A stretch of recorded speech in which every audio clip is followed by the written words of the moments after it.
हमारे साथ श्री राम मंदिर तीर्थ क्षेत्र ट्रस्ट के मीडिया समन्वयक शरद शर्मा जी मौजूद हैं। शरद जी, एक और तिथि जिसका तमाम राम भक्तों को इंतज़ार है वो आने वाली है। 25 नवंबर की वो तारीख, भव्य मंदिर पर ध्वजारोहण का कार्यक्रम, क्या कुछ तैयारियां चल रही हैं? श्री राम जन्मभूमि पर ध्वजारोहण के कार्यक्रम को लेकर जो है तीर्थ क्षेत्र ट्रस्ट बैठकें कर रहा है और बैठकों का दौर जारी है। साथ ही साथ कार्यक्रमों को किस प्रकार से प्रमुखता दी जाए, इसकी सारी तैयारी की जा रही है। और मुझे लगता है कि एक व्यापक जो है योजना रचना बनाई गई है, जिसमें अयोध्या के हमारे पूज्य संत धर्माचार्यों के साथ ही साथ बाहर से कुछ विशेष आगंतुक हैं, उनको आमंत्रित किया गया है। और यह लगभग संख्या जो है 6 से 7,000 की होगी, हो सकता है इससे भी बढ़ जाए। लेकिन यह इस बार का कार्यक्रम जो है वह उत्तर प्रदेश का है, पूर्वी उत्तर प्रदेश को रखा गया और विभिन्न जो मठ मंदिर ग्रामीण क्षेत्रों में हैं या वनवासी क्षेत्रों में उनके संतों को आमंत्रित किया गया। और यहाँ जो चारों प्रांतों में जो हमारा अवध है, काशी है, कानपुर है और गोरक्ष प्रांत, इन 4 प्रांतों के कुछ विशेष जो राम भक्त मतलब विशिष्ट जन हैं उनको भी आमंत्रित किया है। और इस कार्यक्रम की योजना रचना तो बन गई है और हम सब प्रतीक्षा करें कि 25 नवंबर को देश के यशस्वी प्रधानमंत्री माननीय नरेंद्र मोदी जी के कर कमलों के द्वारा और साथ में जो हमारे पूज्य सरसंघ चालक हैं आदरणीय मोहन भागवत जी, उनकी विशेष उपस्थिति में कार्यक्रम संपन्न हो। और यह कार्य जो लंबे कालखंड से मंदिर निर्माण का चला आ रहा था उसकी पूर्णाहुति यानी उसकी सिद्धि हो जाएगी।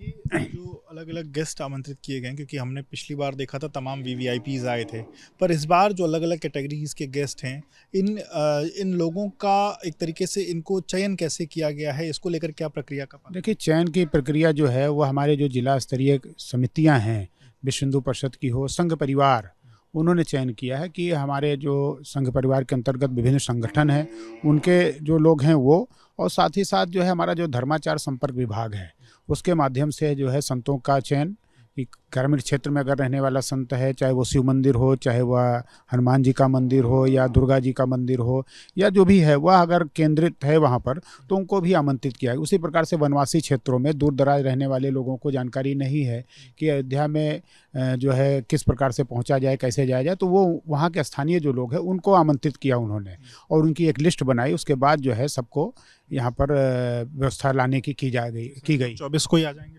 ये 24 की ही को आ जाएंगे, कुछ 23 को आएंगे, कुछ 24 को आएंगे, कुछ 25 की सुबह ही आ जाएंगे। वैसे प्रयास ये है, सबको कहा गया है कि जो बाहर से आने वाले लोग हैं वह 24 तारीख को यहाँ पहुँचे। ये बताइए, ये जो अभी पूजा पाठ की प्रक्रिया शुरू होगी, क्योंकि हमने देखा पिछली बार भी सरयू से जल ले जा करके फिर बाकी अनुष्ठान जो उसकी शुरुआत हुई थी, इस बार कब से इसकी शुरुआत हो रही है? देखिए, पूजन तो हमारी जो है वो कार्यक्रम जो है प्रारंभ हो जाएगा सरयू जल से।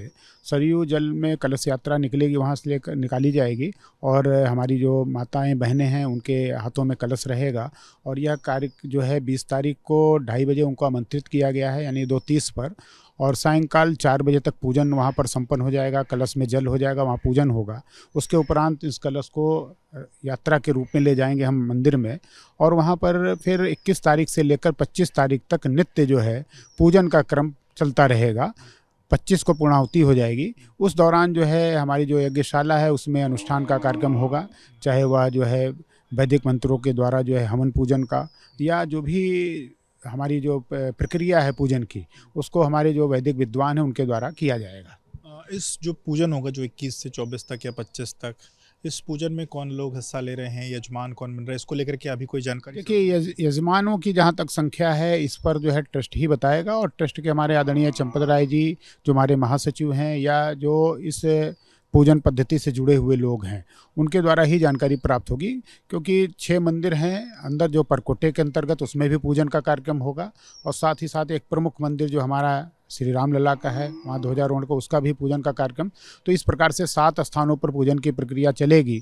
7 जगहों पर पूजन? बिल्कुल, 7 स्थानों पर होगा। एक परकोटे के अंतर्गत कौन से 6 परकोटे के अंतर्गत एक तो हनुमान जी का मंदिर है, दूसरा जो है हमारे जो है गणेश जी हैं सिद्धिविनायक, और फिर माता अन्नपूर्णा है, माँ दुर्गा हैं और शिव परिवार है। इसके अलावा जो है सूर्यदेव का मंदिर। तो इन मंदिरों में पूजन पाठ होगा और वहीं पर ध्वज फहराया जाएगा, यानी कि ध्वजारोहण का कार्यक्रम जो है संपन्न होगा 25 को। अच्छा, जो बाकी 6 मंदिर हैं, क्योंकि हमने देखा कि जो मुख्य मंदिर है वो तो 190 फीट ऊंचाई पर उसका ध्वजारोहण होगा, ध्वज लगाया जाएगा।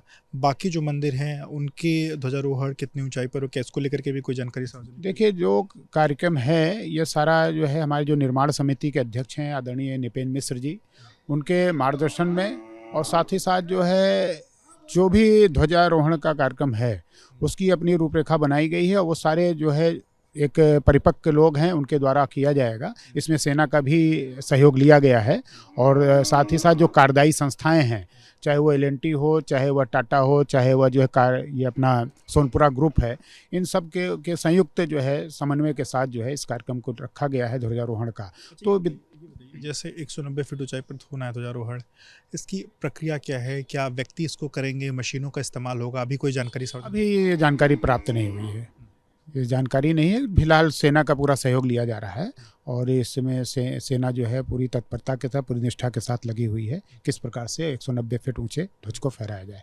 हमने देखा जब राम मंदिर के निर्माण के बाद जो राम दरबार है वो थोड़े समय बाद वहाँ पर बन के तैयार हो गया था, तो लेकिन उसमें कुछ लिमिटेशंस थी, कुछ ही लोग जा पा रहे थे राम दरबार के दर्शन करने के लिए। तो क्या अब जब ये पूरी प्रक्रिया हो जाएगी, ये बाकी 6 मंदिरों के भी लोग दर्शन करना शुरू कर देंगे, तो क्या ऊपर को लेकर के भी कुछ नई चीज़ें होने वाली हैं? अभी भी वो लिमिटेशन होगी ऊपर को लेकर? देखिए, अभी तो लिमिटेशन है ये कि जो हमारे सुगम दर्शनार्थी हैं या विशिष्ट दर्शनार्थी उनके पास बनते हैं राम दरबार के, तब वो जाते हैं।